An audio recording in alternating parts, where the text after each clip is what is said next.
নাটক কখনো সিনেমা হয়?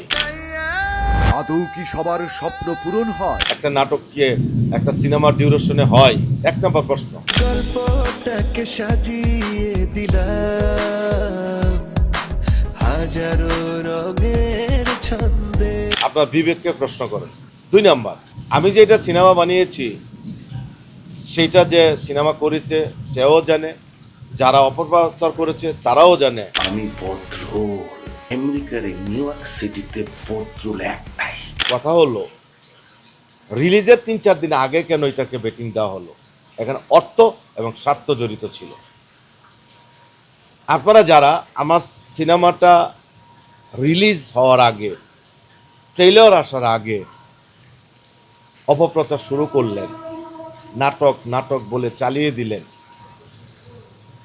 আপনাদের উদ্দেশ্যে বলতে চাই, আমি যে বাংলাদেশ চলচ্চিত্র শিল্পী সমিতিতে নিবন্ধন করেছি টাকা দিয়ে, ওখানে তো কন্ট্রাক্ট মানে সিনেমা লেখা। প্রযোজক সমিতিতে গভর্নমেন্টের খাতে 1,03,000 টাকা দিয়ে, আদার্স আরও টাকা দিয়ে নিবন্ধন করতে হয়েছে, ওখানে সিনেমা লেখা। বিএফডিসিতে অনুমোদন নিয়ে মিনিস্ট্রিতে গেছে, সেখানে সিনেমা লেখা। এফডিসির কর্তৃপক্ষ অনাপত্তি পত্র দিচ্ছেন যে এটা পূর্ণাঙ্গ সিনেমা, প্রিভিউ হতে পারে, ওখানে সিনেমা লেখা। মিনিস্ট্রিতে সচিব মহোদয়দের সাথে বসে 3টা মিটিং হয়েছে। নায়াসিনামাইড ও স্যালিসাইলিক সমৃদ্ধ লিলি ফেস ওয়াশ যা ফেসের ডেড স্কিন সেল দূর করে দেয় দ্বিগুণ ফাস্টার ব্রাইটেনিং। তথ্য মন্ত্রণালয়ে 3টি মিটিং হয়েছে অনেক ঊর্ধ্বতন কর্তৃপক্ষদের নিয়ে। দেশের বাইরে শুটিং করে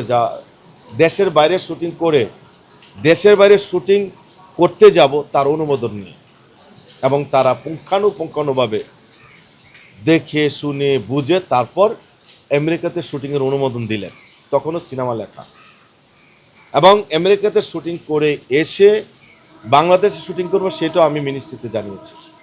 বিদেশে শুটিং করে এসে মিনিস্ট্রিতে আবার কাগজপত্র জমা দিতে হয়েছে। বিদেশে শুটিং করে এসে আবার কাগজপত্র জমা দিতে হয়েছে মিনিস্ট্রিতে, সেটা নিয়ম। এবং ট্যাক্স ব্যাট প্রদান করতে হয়েছে, সেটাও নিয়ম।